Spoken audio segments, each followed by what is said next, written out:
नमस्कार, स्वागत है आप सभी का आपके अपने यूट्यूब चैनल पर। और आज कक्षा 8वीं के लिए कार्यपत्रक आया हुआ है हिंदी विषय में, जो कि कार्यपत्रक संख्या है 20। और ये कार्यपत्रक आपकी पाठ्यपुस्तक बसंत से एक आपके लिए जो कविता है, कविता के रूप में एक पाठ है, उस पाठ को यहाँ पर दिया गया है। इस कविता का नाम है यह सबसे कठिन समय नहीं। तो चलिए देखते हैं इसमें क्या है। और सभी बच्चे इस वीडियो में अंत तक मेरे साथ बने रहें और इसमें दिए गए इस कविता को अपनी कॉपी में सभी लिखेंगे और उसके प्रश्नों के उत्तर ज़रूर लिखेंगे, अच्छे से समझेंगे और अपने सभी साथियों तक इसे शेयर ज़रूर करेंगे। साथ ही साथ जिन बच्चों ने इस चैनल को सब्सक्राइब नहीं किया है तो वे इसे सब्सक्राइब जरूर कर लें। तो चलिए देखते हैं इसमें क्या है। इसमें लिखा है कि प्यारे बच्चों, आपकी पाठ्यपुस्तक बसंत के पाठों पर आधारित इन कार्यपत्रकों के माध्यम से आपसे विभिन्न पाठों पर चर्चा की जा रही है।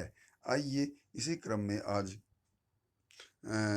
जया जादवानी रचित यह सबसे कठिन सब समय नहीं कविता पर चर्चा करते हैं। तो इस कविता को लिखने वाले कौन कौन है कि जया जादवानी जी हैं, जिन्होंने एक कविता लिखी है और इसका नाम है यह सबसे कठिन समय नहीं।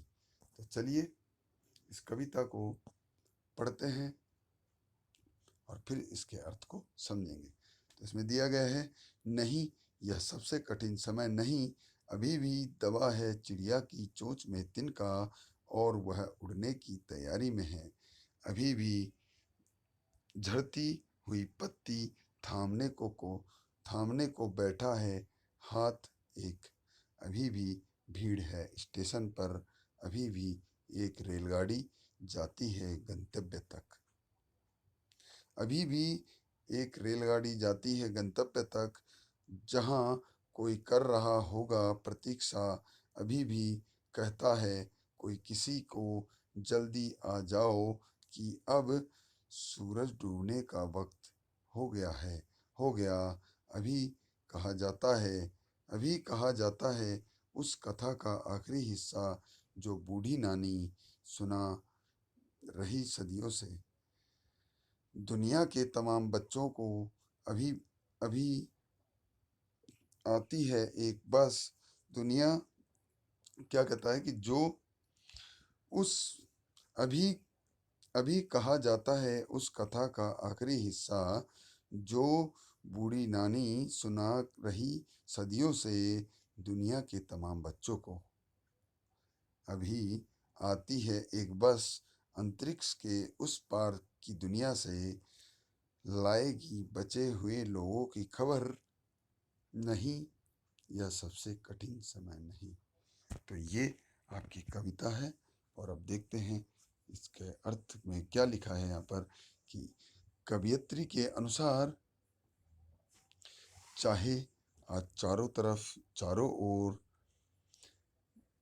अविश्वास फैला है, चारों ओर अविश्वास फैला है, किंतु अभी भी उनके मन में आशा की एक किरण बची है।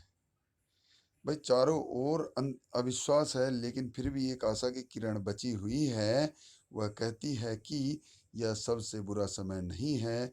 अभी चिड़िया अपना घोंसला बनाने के लिए तिनका बटोर रही है। ठीक है, कि जो चिड़िया है वो क्या कर रही है, अपने घोंसला बनाने के लिए तिनका बटोर रही है। अभी भी पेड़ से टूटकर गिरने वाली पत्ती को थामने वाला एक हाथ बचा हुआ है। अभी भी स्टेशन पर इंतजार करने वाले यात्रियों को अपने सही स्थान पर पहुंचाने के लिए एक ट्रेन आती है। तो जो स्टेशन है, रेलवे स्टेशन है, वहाँ पर एक ट्रेन आती है जो अपने सभी यात्रियों को कहाँ पहुंचाती है, उनके गंतव्य तक पहुंचाती है। कवयित्री कहती है कि जब तक कोई किसी का इंतजार कर रहा है और कह रहा है कि सूरज डूबने का समय हो गया है, जल्दी आ जाओ, जब तक बूढ़ी नानी दादी की कहानियाँ जो सुनाई कहानियाँ सुनाई जाती रहेंगी कि आसमान में भी एक दुनिया बसती है। कौन सी कहानी सुनाती है बूढ़ी दादी और नानी कि आसमान में भी एक दुनिया है, तब तक सबसे बुरा समय नहीं आ सकता। तो ये यहाँ पर कवियत्री कह रही है, जया जादवानी जी, ठीक है, उन्होंने लिखा है। अब देखते हैं इसमें अपरिचित शब्द, यानी कि जिन शब्दों से अब तक आपका परिचय नहीं हुआ है, तो वो शब्द हैं कि तिनका। तिनका इसका अर्थ है कि लकड़ी का छोटा टुकड़ा। दूसरा है झरती। झरती का मतलब हो गया गिरना। सदियों यानी पुराने समय से। तमाम मतलब बहुत सारे। गंतव्य मतलब जिस स्थान पर पहुंचना होता है उसे गंतव्य कहते हैं। प्रतीक्षा यानी कि इंतजार। ठीक है बच्चों, तो ये थे आपके लिए अपरिचित शब्द। अब देखते हैं आगे क्या लिखते हैं इसमें। कि आशा है आपने इन पंक्तियों के भावार्थ को समझ लिया होगा।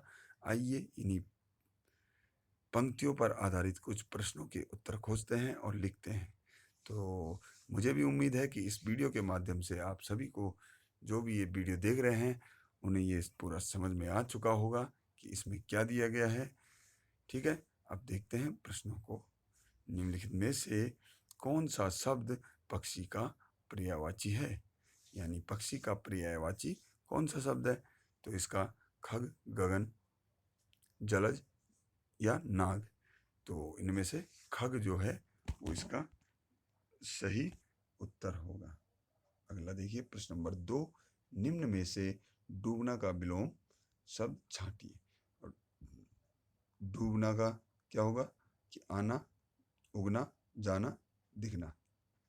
तो सूरज डूब रहा है, तो जब सुबह होती है तो क्या होता है, शाम को तो डूबता है, लेकिन सुबह क्या होता है, वो उगता है, यानी उगना। ठीक है, अगला देखिए प्रश्न नंबर 3।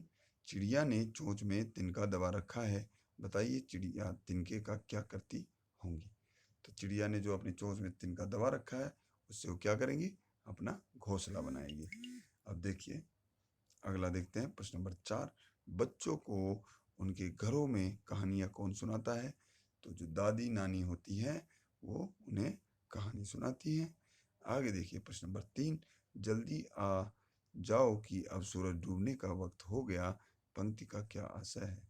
कि यहाँ पर चाहे आपकी मम्मी भी आपसे कई बार कहती होंगी कि बच्चे घर आ जाओ, अब सूरज डूब रहा है, यानी कि अंधेरा हो रहा है, रात होने जा रही है। ठीक है, इसलिए अब आ जाओ।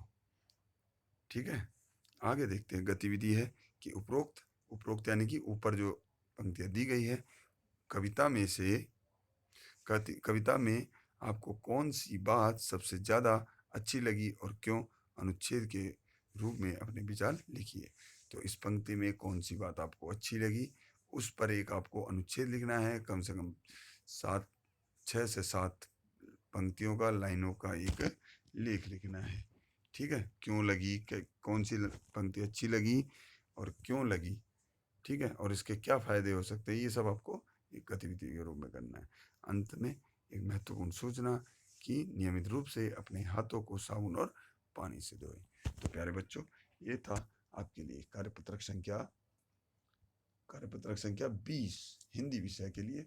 उम्मीद है कि आप सभी को ये समझ में आ गया होगा और आप इसे आसानी से समझ गए होंगे। तो सभी बच्चे इस वीडियो को अपने सभी दोस्तों तक शेयर ज़रूर करें और लाइक करें, और साथ ही साथ जिन बच्चों ने अभी तक इसे सब्सक्राइब नहीं किया है, इस चैनल को सब्सक्राइब करें। तो चलिए मिलते हैं अगली वीडियो में, तब तक के लिए नमस्कार, जय हिंद, जय भारत।